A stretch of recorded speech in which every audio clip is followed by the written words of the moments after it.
iniciar falando do Emelec contra o Atlético, que vai ser esse jogo em Guayaquil, às 19h15 dessa terça-feira. O Emelec, diferentemente do Atlético, está sem ritmo de jogo. É um time que disputou o campeonato equatoriano. Esse campeonato tem duas fases. A primeira fase foi paralisada no final do mês de maio, então o time está aí há um mês praticamente sem atuar, e o Atlético, pelo contrário, está enfrentando a maratona de jogos, né? Já nessa semana enfrentou duas vezes o Flamengo em casa, uma pela Copa do Brasil, venceu o Fortaleza com um time bem alternativo, né? Mas o Atlético encarou também a viagem para enfrentar o Emelec. Eu queria pegar inicialmente, Cadu, a sua análise sobre esse momento do Atlético, passar daquela grande pressão, aquele processo de fritura do Turco, né, que a demissão dele era dada como iminente, uma questão de horas a partir de um resultado, um eventual resultado negativo contra o Flamengo pelo Brasileiro.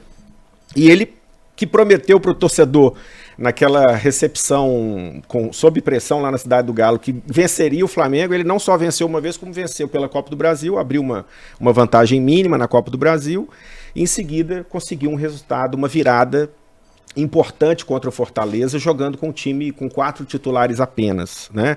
Então eu queria a sua análise sobre esse momento que o Atlético passa.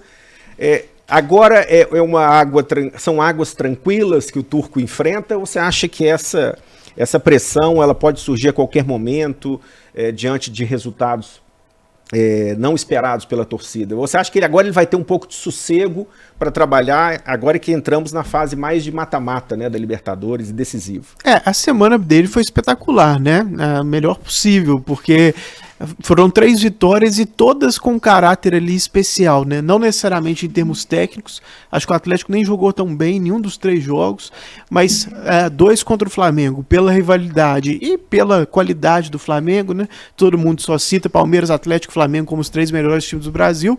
O Atlético venceu um de seus rivais diretos nessa trinca aí 2 vezes, e o jogo contra o Fortaleza, ele ganhou um caráter épico, né, de uma narrativa ali muito, muito interessante, que acho que o fato de ter sido tão emocionante também assim, dá um teor especial a também essa vitória. Então, acho que um pouco das duas coisas que você falou, Bruno, um pouco das duas possibilidades. Ele ganha boa dose de respiro, sim. Acho que conquistou certo crédito, deu uma amainada ali na crise, né? O Atlético consegue respirar, mas ao mesmo tempo a gente sabe como que é aqui no Brasil. Então, ao mesmo tempo, acho que ainda permanece certa dose de pressão, né? Pela característica do nosso futebol, porque já vai ter 2 confrontos Libertadores aí no espaço de uma semana. Então, se for eliminado, o que acontece? Né? A gente vai estar aqui. Volta tudo à tona, né? A gente vai falar que esses 3 jogos deram respiro para ele. Não vai valer praticamente nada se for eliminado. Então, um pouco das duas coisas. Respiro, sim, mas até certo ponto. Porque pela nossa cultura e pelo momento da tabela ali, acho que ele vai continuar com certa pressão aí, sofrendo certa pressão. Ô Vicente, esses jogos se questionava até então não apenas os resultados, mas o desempenho do time. O que você achou das 3 atuações, levando em conta, claro, o jogo com o Fortaleza com uma formação completamente diferente, né? Mas você acha que ele recuperou um pouquinho do prestígio, assim? Muito se questionava se o Atlético, com um novo técnico, teria aí um período de adaptação, que poderia jogar o ano por terra, né? Todo o trabalho até então por terra. Eu até opinei aqui na semana passada com o Fael, que eu achava que a permanência dele, eu acho que seria uma questão de poupar tempo, porque ele poderia reverter o cenário com as peças que ele já tinha. Ele é o maior conhecedor do elenco, ele já está ali com o elenco na mão, o Cuca não voltaria, e qualquer treinador que chegasse enfrentaria um período de adaptação e seria cobrado também imediatamente pelos resultados. Você acha que ele conseguiu recuperar esse prestígio em relação ao desempenho? Você acha que mudou um pouquinho o patamar em relação àquele período da fritura do Turco? Eu acho o seguinte, cara, os 2 jogos contra o Flamengo, eu acho que o Atlético teve exibição convincente, principalmente no primeiro, contra o Brasileiro. O Atlético foi dominante durante os 90 minutos, bem ao seu estilo, né, daquele toque de bola, segurando o Flamengo e também atacando bastante. Agora, a gente tem que lembrar que o Turco teve problemas para armar o time, e continua tendo, né? O Atlético continua desfalcado, mas indubitavelmente o nível de atuação do Atlético melhorou bastante nos 2 jogos contra o Flamengo, principalmente o primeiro. O segundo, aquele gol foi um pecado, né? O Atlético ter levado aquele gol mais na reta final do jogo, o que diminuiu um pouco a vantagem. Mas se a gente for levar em conta os resultados, sim, o Turco ele ganhou uma sobrevida importante no Atlético. Até porque a diretoria, quem realmente bancou a permanência do Turco foi o Rodrigo Caetano.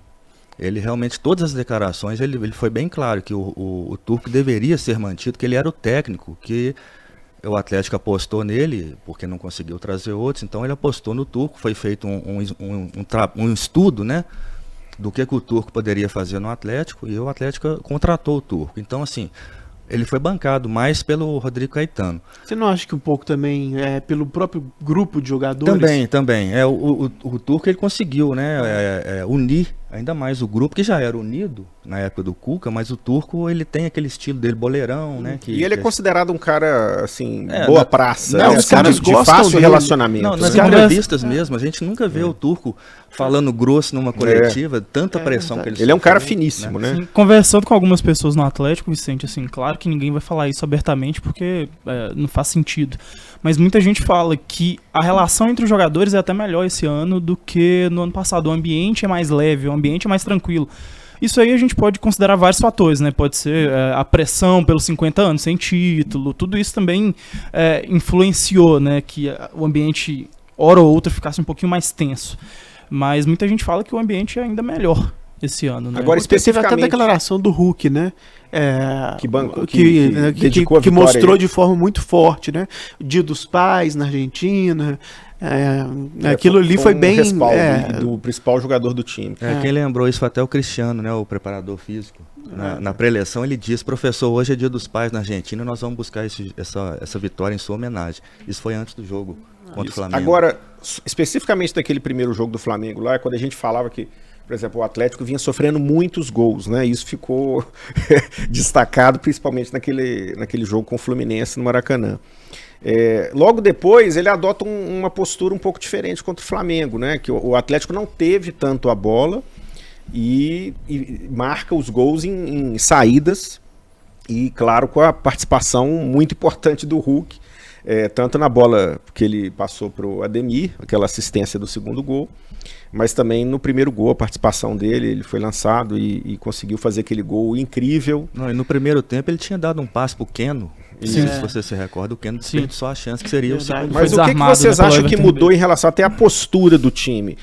Você acha que vocês perceberam uma preocupação maior? Ô João, você que estava de férias, mas acompanhou, mas assim, você percebeu uma preocupação maior em organizar defensivamente o time? E claro, ontem isso voltou a acontecer, voltou a sofrer 2 gols contra o Fortaleza, mas um gol que não tem como culpar a defesa, que foi um golaço de fora da área, né? Claro que o jogador teve a chance de chutar de fora da área, teve o espaço para chutar. E o segundo gol aí sim, mais questionável, um espaço. Mas você acha perda que do Hever, né? Perdeu a bola no ataque, aí não deu tempo de voltar. Mas a questão defensiva, até que ponto você acha que ele pensou e se dedicou a ajeitar a defesa, que era um ponto preocupante, e o time como o Atlético, né, que tem um poder ofensivo grande, principalmente pela presença do Hulk, se acertar a defesa, é meio caminho andado para conseguir um resultado melhor. Eu tento responder essa pergunta em 2 caminhos, Bruno. Eu acho que sim, tem uma tentativa do Turco de melhorar o desempenho defensivo, que não estava condizendo, né, com a qualidade dos jogadores e com o histórico desse time, do que o que esse time fez, tanto no início dessa temporada, claro que os adversários eram outros, era o Campeonato Mineiro, quanto com o que esse time fez, principalmente no ano passado. Então, tem esse ponto de preocupação, mas a gente não pode desconsiderar o adversário. É natural que o Atlético se preocupe mais defensivamente quando vai jogar contra o Flamengo. Jogou 2 vezes, foi muito bem no primeiro jogo, sofreu 2 finalizações mais perigosas do Andrés Pereira ali no primeiro tempo, mas foram 10 minutos O Flamengo disso. teve bola, mas depois, não agrediu. Né? Não conseguiu criar. Então eu vejo sob essas 2 óticas, assim. E uma coisa que eu achei interessante do seu comentário, Bruno, em relação ao time não ter tido tanto a bola. A gente conversou com o Rodrigo Caetano aqui nessa mesa, num podcast há umas 2, 3 semanas mais ou menos, e ele estava falando, né, sobre a percepção dele do que mudou no Atlético em relação ao Atlético do Cuca. E é uma coisa que eu concordo que dá pra ver, assim, e os números não nos deixam mentir. Esse Atlético desse ano é um time que precisa ter mais a bola, porque naturalmente os adversários vão se fechar, estão enfrentando o atual campeão brasileiro, o atual campeão da Copa do Brasil, e vão dar a bola pro Atlético. E eu entendo que esse Atlético, com a qualidade dos jogadores, consegue ter a bola por mais tempo. Claro, consegue. Mas será que é a melhor estratégia ter 70% de posse de bola? Com as características desses jogadores? Eu entendo, repito, que esses jogadores têm qualidade para jogar de formas diferentes. Mas talvez esse time não precise ser o time do Fernando Diniz. Não precisa ser um time do Turco com 70% de posse de bola, 65%. Pode ser um time que defina mais rápido. Porque vamos pensar na característica dos jogadores do Atlético. O Atlético ofensivos, né? Vamos lá. O Atlético tem o Zarate, que é um cara que rompe linhas e que naturalmente vai definir mais vezes, mais rapidamente. O Atlético isso no time perfeito. Isso, né? no time perfeito. O Zarate não tá jogando. O Arana também é esse cara, mas pode jogar em apoio, mas é um cara que passa muito, que vai muito, que ataca muito e define rápido. O Hulk, o Keno, cara driblador e que sempre corta pra direita ou pra dar aquela cruzada no segundo pau pra chutar. Quem mais que tá o nesse Ademir, time? claramente. O Ademir, obviamente. Um jogador que a gente pode associar muito mais a contra-ataque do que a posse de bola, né? O Nacho é o contraponto disso aí. O Nacho acho que consegue jogar de uma outra forma e talvez essa forma até tenha feito com que ele tivesse números melhores nesse ano. Se a gente compara o Nacho desse ano com o Nacho do ano passado, o começo do ano do Nacho foi muito bom em termos de números. E ele era o destaque do time, junto com o Hulk, obviamente, nesse começo de temporada. Então eu acho que o Atlético não precisa ter tanto a bola.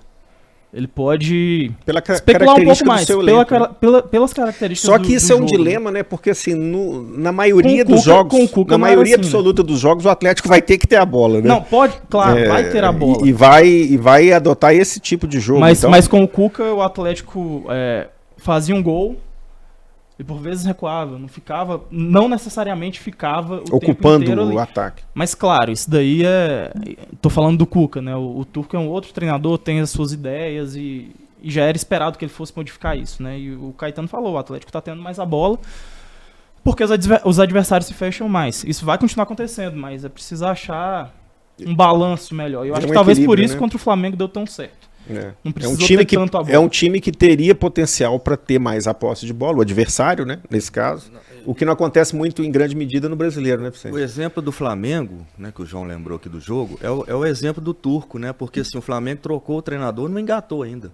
O Flamengo conquistou a primeira vitória agora contra o América. Isso que eu citei isso, inclusive, com o Fael na semana passada, mostrando que assim, o Dorival, que entrou no Flamengo, muito se fala assim, o treinador vai mudar o ambiente, vai fazer virar a chave do elenco, mas isso não é garantido, né? Não. O Flamengo já tinha perdido o primeiro jogo, né, com o Dorival fora para o Inter, e depois venceu em casa, se não me engano, o Cuiabá.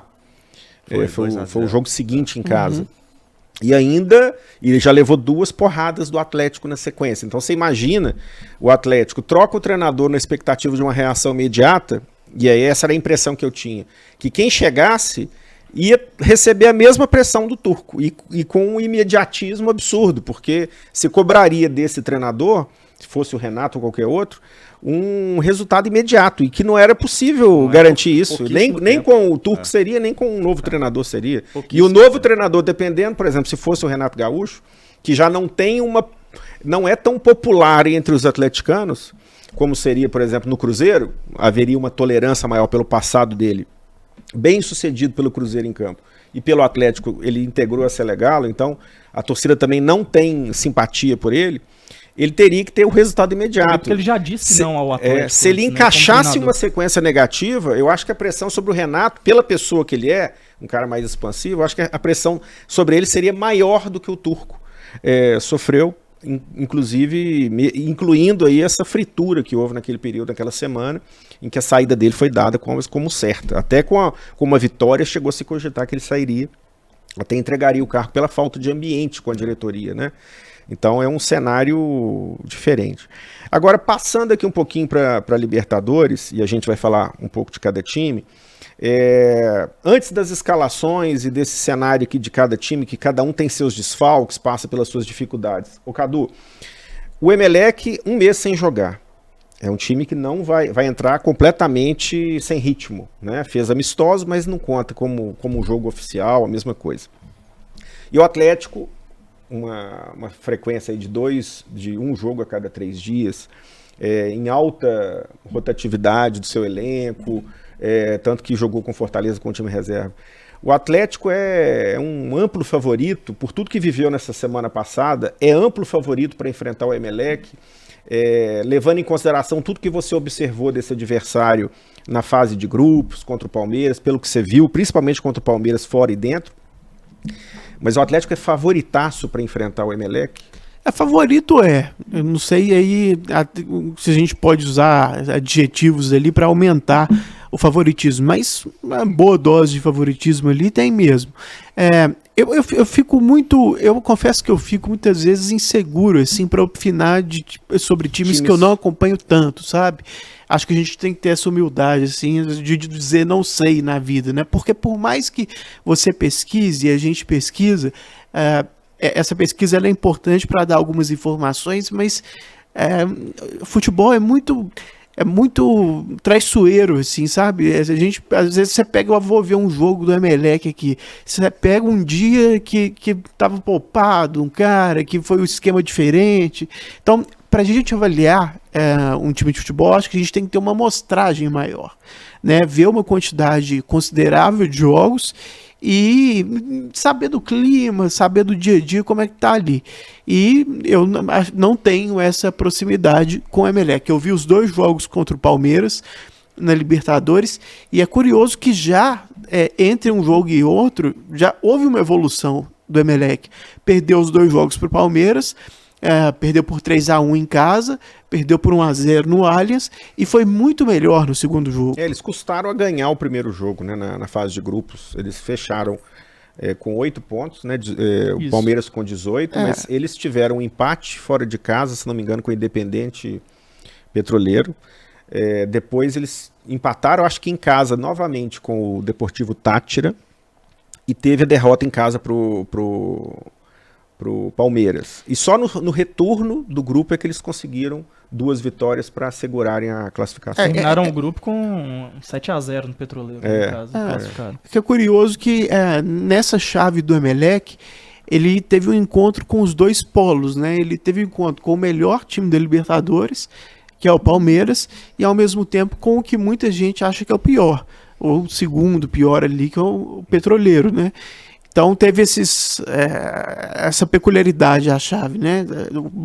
Jogos muito complicados e outros muito fáceis. Mas acho que a gente tem que ficar com alerta, até pelo que a gente viu no segundo jogo contra o Palmeiras, né?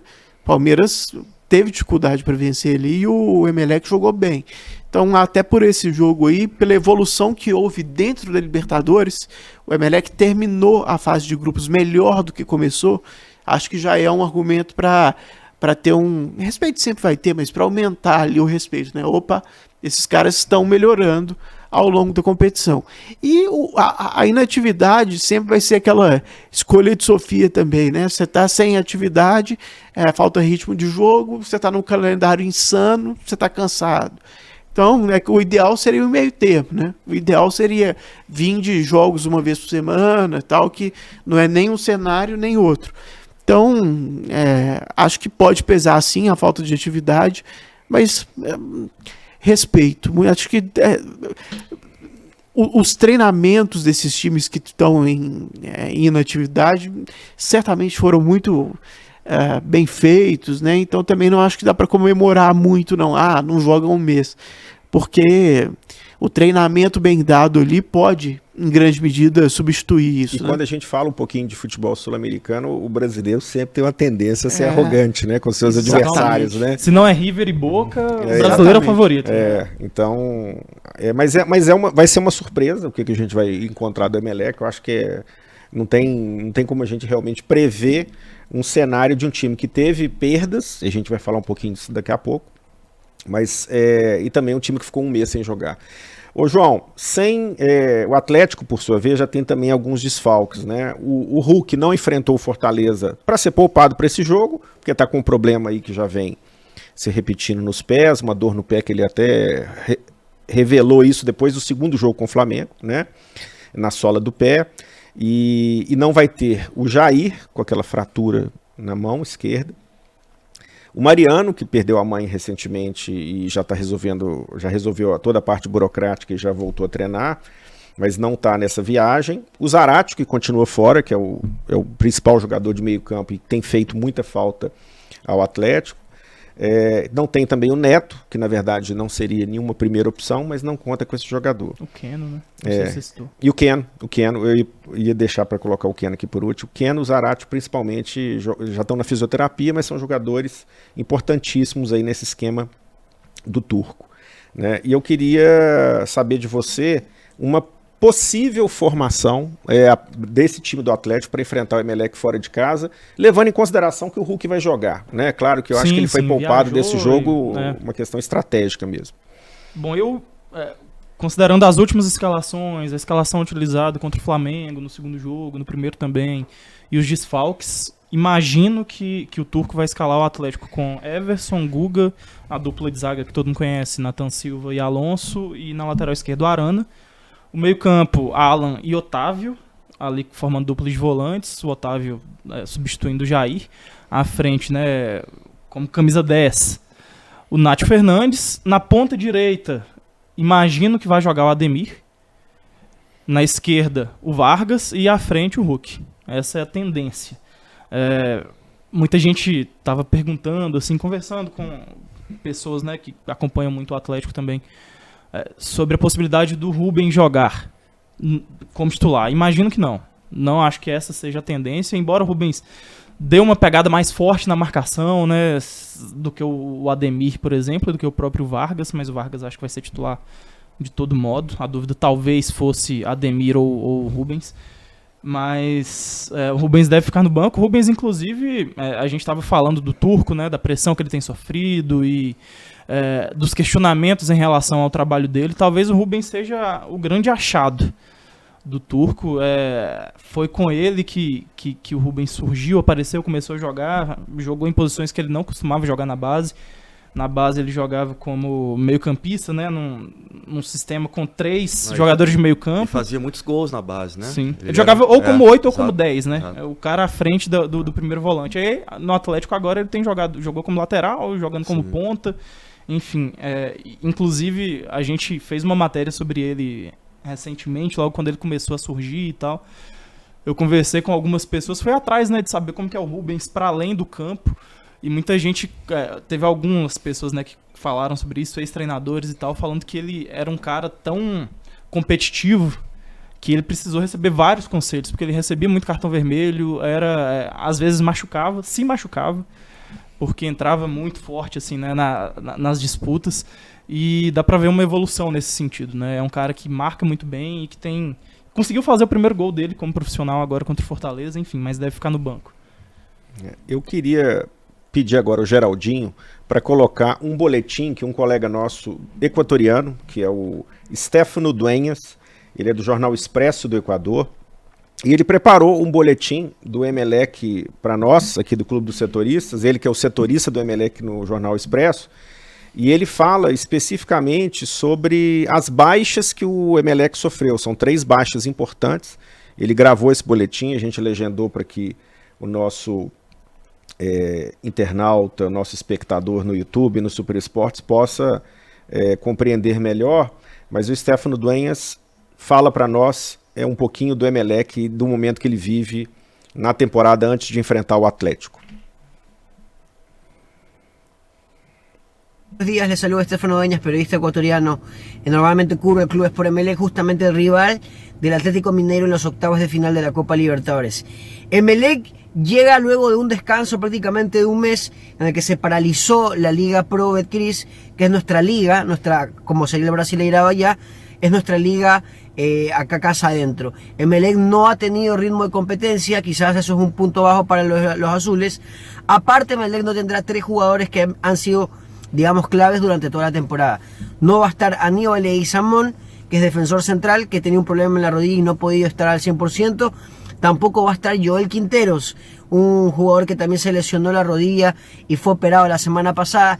Y la última noticia, novedad, es que Joao Rojas, el jugador quizás más importante y desequilibrante en Emelec en ataque, no va a poder estar precisamente porque ya fue vendido al Monterrey de México. Por lo tanto, Emelec no contará con estos 3 jugadores. Va a ser un partido muy complicado para la gente de Emelec y les doy un 11 probablemente bastante tentativo porque estas bajas han sido un problema para el director técnico. Emelec juega con un 4-2-3-1. En el arco se llama Pedro Ortiz, el portero. Por derecha juega con Romario Caicedo. Jugará con Eddie Guevara, Marlon Mejía como pareja de centrales. Por izquierda, Jackson Rodríguez. En el mediocentro, Dixon Arroyo junto al uruguayo goleador de Emelec en esta Copa Libertadores, Sebastián Rodríguez. Por derecha aparecerá Brian Carabalí. Por izquierda aparecerá Alexis Zapata como media punta, José Francisco Ceballos y como único delantero estará Alejandro Cabezas. Ese es el 11 tentativo de Emelec que utilizará el día de mañana a las 5:15 de Ecuador contra Atlético Mineiro en el Estadio Capuel. Então, ao Stefano Dueñas, por esse noticiário aí completíssimo do Emelec. E a novidade em relação ao que a gente tinha de noticiário do fim de semana, porque até o fim de semana eles não teriam os 2 zagueiros. O Aníbal Leguizamón, que é um zagueiro argentino, ele está fora desse jogo porque ele teve voltou a sentir o joelho que ele já tinha lesionado num amistoso que eles realizaram no meio de semana. O Quinteiro, o zagueiro, que era um zagueiro titular, sofreu uma lesão de ligamento cruzado do joelho, foi operado na semana passada. E a novidade foi a venda esta semana do João Rojas, que é um jogador de meio campo, um jogador criativo, ofensivo, que foi vendido para o Monterrey do México e viaja nessa quarta-feira, então ele já não teria condição de jogar contra o Atlético. Melhor jogador do time, viu? Fez o gol contra o Palmeiras. É o melhor jogador do time, como o Stefano disse, é um jogador que desequilibra, né? Seria o jogador do meio para frente que desequilibra, e esse jogador foi vendido ao Monterrey. Futebol mexicano é o mais poderoso economicamente da América Latina, né? Tirando agora o Brasil, que está com um grande investimento também, mas o futebol mexicano é comprador de argentinos, uruguaios, paraguaios, peruanos, equatorianos, colombianos, tem um poder de compra muito grande. E eles não vão ter esses 3 principais jogadores, né? O Stefano passou para nós a possível formação. O jogador de destaque que eu chamaria mais atenção aqui, esse segundo volante uruguaio, Sebastián Rodríguez, que é o jogador que tem o maior número de gols pelo Emelec na Copa Libertadores. E tem o Ceballos, que é o jogador de ataque mais criativo, jogador de armação, né? E vai jogar isolado lá no ataque o Alejandro Cabeça. O Emelec, reforçando aqui, ele é o 6º colocado do campeonato equatoriano, mas na primeira fase. Vai começar uma segunda fase agora no mês de julho, começa tudo novamente. E ele tem 23 pontos em 15 jogos. O líder, até em relação a parâmetro, é o Barcelona de Guayaquil, rival do Emelec, que tem 30 pontos. Ele só volta a jogar pelo campeonato equatoriano no dia 9 de julho, não atua desde 28 de maio. O treinador, aqui uma curiosidade, o treinador do Emelec é um espanhol, chama Ismael Recalvo, tem 40 anos, ele faz carreira no Equador desde 2017. Ele chegou a trabalhar no Independiente Del Valle com o Miguel Ángel. Sim. E ele foi campeão da Copa Sul-Americana de 2019 pelo Del Valle, como auxiliar. Ele trabalhava no Del Valle. E já são 4 temporadas no comando do Emelec. Então não é um trabalho novo, né? Um treinador que já conhece bem o seu elenco, teve perdas agora, mas está desde 2019 fixo nesse cargo, que é raro no futebol brasileiro, né? Os últimos que tiveram um trabalho tão longevo assim no Brasil, aquele período do Mano Menezes no Cruzeiro, Renato Gaúcho no Grêmio. Agora o Abel e o Abel. Isso, então é um treinador que já está há bastante tempo, conhece bem a dinâmica do futebol sul-americano, embora seja um espanhol. E eu queria, João, ouvir a sua opinião, assim como o Cadu falou dos jogos contra o Palmeiras, a sua opinião sobre o futebol do Emelec mais detalhadamente, que eles jogam no 4-2-3-1, Mas é um time mais reativo, pelo que você observou. É um time que em casa costuma tomar iniciativa. Queria que você relembrasse como é que foi o jogo com o Palmeiras em casa. Então, sempre bom fazer o disclaimer que o Cadu fez, né, de que a gente não acompanha esse time com frequência, mas falando especificamente sobre os 2 jogos contra o Palmeiras, a derrota em casa e a derrota fora, não foi um time retrancado, não foi um time reativo, não foi um time que entregou a bola para o Palmeiras e vamos especular aqui um contra-ataque, uma falha adversária, uma bola parada, não foi esse time. E eu não sabia dessa curiosidade que você citou, que ele trabalhou junto com o Ramires. Inclusive, acho que se explica também, né, por que não é um time tão reativo. Se a gente lembra do Del Valle e do Ramires, era um time que propunha o jogo, que inclusive goleou o Flamengo, o atual campeão da Libertadores em 2020, né? Então, é um time que imagino que vá tentar ter a bola, principalmente em casa. Talvez não seja aquele time que vai conseguir ficar 60% de posse de bola e esmaga o Atlético, enfim, não. Mas não acho que vai ser um time que vai abdicar do jogo. O grande problema, como a gente já falou, não vai ter o Rojas, que pela observação que eu fiz nesses 2 jogos, né, contra o Palmeiras, e também pelo que o próprio companheiro nos falou aí agora há pouco, era o melhor jogador do time. Vamos ver. Acho que não acho que vai ser um jogo de ataque contra a defesa, não. O Atlético vai ter um adversário que vai se propor, principalmente em casa. Agora é o cenário ideal, né, Cadu, em relação ao que a gente viu do Atlético contra o Flamengo, né? Eu acho que o Turco acharia até positivo se o adversário viesse para cima, né? Porque ele vai ter as alternativas de velocidade e o Hulk é uma arma importantíssima nisso também. Você vê um cenário mais propício para um jogo do Atlético aquela maneira que jogou contra o Flamengo no Mineirão? Eu acho que o Atlético, se a gente for pegar um todo, assim, uma amostragem maior, ele já se mostrou adepto dos 2 estilos, né? Tanto mais reativo como mais propositivo, e já mostrou que pode ser competente em ambos, né? Mas acho que pode ser interessante, sim, nesse jogo especificamente, o Emelec saindo para o jogo e dando espaço para o Atlético, até porque, né, o Ademir deve jogar e o Ademir é um dos jogadores que eu mais associo, assim, né? Essa coisa de puxar o contragolpe, de precisar de muito espaço, né? 4-2-3-1, eles jogarem no 4-2-3-1 é um modelo similar ao do Atlético, né? Então não vai ter 3 zagueiros, aí talvez vai espelhar, como foi contra o Fortaleza, né? Que ele já consertou no primeiro tempo ainda, mas entrou com 3 zagueiros para espelhar o Fortaleza. Então não dá para imaginar uma mudança de sistema brusca, né? Porque os técnicos gostam de espelhar quando o adversário tem 3 zagueiros. É uma coisa que acontece muito. Não vai ser o caso, porque o Emelec não joga assim. Então acho que pode ser positivo o Atlético ter espaço oferecido para contra-atacar. Mas desde que mostre que continua nessa evolução defensiva, né? Que a gente está considerando que teve uma evolução nos 3 jogos aí. Que o parâmetro é o jogo com o time titular, que foram os 2 jogos com o Flamengo. Exatamente, porque marcando mal um time que ataca muito, né, aí seria perigoso, mas considerando que teve essa evolução defensiva, pelo fator contragolpe, acho que pode ser uma boa para o Atlético, sim. Ô Vicente, levando em conta que a gente vai ter grandes jogos aqui, você acha que essa série do Atlético com o Emelec ficou de ótimo tamanho, pensando que a gente tem, por exemplo, Atlético Paranaense contra o Libertad, aí um confronto que eu acho que os brasileiros ficam em vantagem.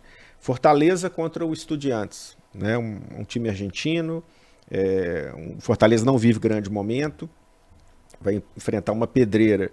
Cerro contra o Palmeiras é favoritíssimo, o Atlético contra o Emelec, o Tolima, ex-adversário do Atlético na fase de grupos, vai enfrentar o Flamengo, e o Corinthians pega o Boca.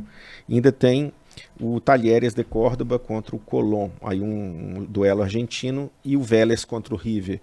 Você acha que ficou de bom tamanho esse cruzamento para o Atlético? E qual o jogo você mais está ansioso para assistir nessas oitavas de final aqui? Tirando o nosso ofício, a obrigação de acompanhar, óbvio, o Atlético. Mas assim, que jogo você espera que vai ser o jogaço aí dessas oitavas de final? Olha, eu aposto muito no Vélez e River, né? Eu acho que é um jogo que o River tem um bom time, talvez um dos 3 melhores times hoje no futebol sul-americano. Mas o Vélez também tem um time que se reforçou recentemente. E Novo time do Godinho. E tem o Lucas Prato, né, também. Então, é um confronto que eu acho interessante, até pela rivalidade, né, do futebol argentino, que são dois times grandes lá. Corinthians e Boca também é um jogo interessante. Já se enfrentaram na fase. Já se enfrentaram e o Corinthians tá bem no Brasileiro, mesmo que aos trancos e barrancos, mas vem somando pontos, né? O brasileiro você tem que somar pontos. Mesmo que não agrade a torcida, a exigente, né? A torcida brasileira cada vez mais exigente com os times, aquela busca por um futebol de qualidade, isso não existe, né? Isso é uma utopia no futebol, na minha opinião. Acho que o que conta mais hoje você fazer pontos, somar pontos, principalmente em casa. Então, assim, eu te garanto que a torcida do Boca não está preocupada se o time vai jogar bem, está preocupada se o time vai ganhar. Então, eu acho que aqui no futebol brasileiro a gente tem que ter mais essa mentalidade também. É legal ver o time jogando bem, mas assim, o fundamental eu acho que é ganhar o jogo. Então, eu vejo esses confrontos interessantes, Boca e Corinthians e Vélez e River. O Fortaleza não está bem no Campeonato Brasileiro, mas surpreendeu na Libertadores, num grupo que tinha o River Plate, né? Classificou em segundo lugar. Então, talvez continue bem na Libertadores o Fortaleza, que não tem o mesmo time que tinha o ano passado. É um time bem inferior, né, do que foi no ano passado, embora tenha mantido o treinador, que eu acho muito bom, o Vojvoda, né? Mas eu acho que são esses jogos que me chamam mais atenção. Boca e Corinthians, e Vélez e River. Ô Cadu, pensando aqui no que o Tolima representou no grupo do Atlético, você acha que o Flamengo pode ter dificuldades nesse confronto? Acho que o Flamengo é o favorito, mas pode ter dificuldade sim. Acho que o time do Tolima, a gente aprendeu, acompanhando o grupo do Atlético, né, que o time do Tolima é melhor do que talvez a gente imaginava, né? Então, muita gente tem falado, e eu tendo a concordar com isso, que os dois times que deram mais sorte no sorteio para as oitavas foram Palmeiras e Atlético, né? Colocando o Cerro ali, até como um adversário em tese mais fácil do que o Emelec, mas o Atlético em segundo lugar ali em termos de facilidade, né? Eu tendo a concordar com isso, o que não exclui o respeito, a dificuldade que pode ter com o adversário. Então eu estou falando isso tudo porque acho que o Tolima é mais forte do que o Emelec, é mais forte do que o Cerro, e é um time que pode dar mais trabalho para o Flamengo. Também porque Atlético e Palmeiras estão mais prontos que o Flamengo, né? Então soma as duas coisas, o adversário é mais difícil e o Flamengo está no momento mais ainda mais atribulado. Acho que é um dos confrontos bem interessantes, assim. Acho que estou muito curioso para ver o Tolima, porque aquele jogo contra o Galo também era uma situação em que o Galo, entre aspas, podia perder, né, no Mineirão, mas estou muito curioso para ver esse Tolima, que a gente aprendeu a admirar mais, contra o Flamengo, que por mais que esteja em má fase, tem uma qualidade técnica impressionante, né? Então, para mim, é um dos mais legais aí, confrontos que a gente vai ter mesmo. Agora, e Corinthians e Boca, João? O Boca não é o Boca de outros tempos, mas o Corinthians, ele, com esse novo trabalho, ele tem surpreendido até pela regularidade dele no Campeonato Brasileiro, de se manter ali em cima, atrás do Palmeiras, na cola. Palmeiras que tropeçou no Brasileiro. Mas você vê esse jogo, esse duelo como um dos mais equilibrados, pela tradição do Boca, claro, mas assim, pelo momento também que vive o Corinthians? Bom, se a gente for falar em termos de equilíbrio, tem esse confronto, Corinthians e Boca. Eu apontaria também o confronto do Atlético Paranaense com o Libertad, embora o Atlético Paranaense esteja num grande momento. Acho que se a gente pega o que esses dois times fizeram na primeira fase, foram desempenhos parecidos, assim. Então acho que é um confronto equilibrado também. Mas se a gente considerar, né, o equilíbrio por cima, é o principal. É o principal. Porque Fortaleza e Estudiantes, eu vejo Estudiantes à frente, Atlético favorito, Palmeiras favorito, Flamengo favorito, apesar das dificuldades do Tolima. River favorito, embora também seja um confronto duro. E tem os dois duelos argentinos, né? O Colón foi bem na primeira fase, num grupo pesado, contra 3 times campeões da Libertadores, com tradição. Então, em termos de equilíbrio, eu aponto esses dois. Quem fechou com o Talheres de Córdoba foi o Franco, do Atlético. Sim, isso. Equatoriano que jogou pelo Atlético. Sim, falando de Boca... Ainda pertence ao Galo? Pertence, sim. Foi um reempréstimo. O Atlético vai receber uma quantia pequena, mas, enfim, o Franco quer jogar, já mirando a Copa do Mundo, né? O Equador está classificado. O Boca não é o Boca de outros tempos, não é aquele Boca que a gente aprendeu a admirar e a temer no começo dos anos 2000, principalmente. Mas é um time que, aos trancos e barrancos, foi campeão na Argentina. Tinha uma pressão muito grande em cima do treinador, muito em função de de supostas interferências do Riquelme, o Riquelme mandando na escalação, supostamente. Então teve uma pressão ali nesse sentido, mas parece que as coisas estão se acalmando um pouco por lá. E o Corinthians, como o Vicente falou, tá somando ponto. É um time que se encontrou. Eu lembro que da última vez que o Cadu esteve aqui, a gente falou sobre o Corinthians envelhecido. E aí o Corinthians encontrou soluções nos novos, com os miúdos, com os garotos da base. Então é um confronto interessante. Acho que pelo fato de o Boca decidir em casa, tem um ligeiro favoritismo ali de 5,5 a 4,5, se a gente for distribuir 10 fichas ali, entre aspas. Mas é um jogo duro. Lembrando assim, né, que a gente está falando da pontuação do Corinthians no Campeonato Brasileiro, e é algo representativo mesmo. O Corinthians está, né, colado no Palmeiras ali, mas meteu 4-0 na Copa do Brasil também, né, num clássico. Então... Parece que vai chegando e vai ganhando forma no momento decisivo da temporada, né? É um time que realmente está com potencial e surpreende na temporada. Eu sei que se reforçou com grandes nomes, mas ninguém esperava que daria liga assim com um treinador estrangeiro tão rápido, né? Assim, claro que a gente tem exemplos no próprio futebol brasileiro de trabalhos curtos e que já dão liga, mas o Corinthians é um até que a gente conversava com o Nicola e o Nicola não esperava que o Corinthians se sustentasse ali no alto. Ele que mora em São Paulo acompanha mais de perto sempre, mas ele não esperava que se sustentasse nas primeiras posições do brasileiro, e o Corinthians está indo bem agora até nos mata-matas.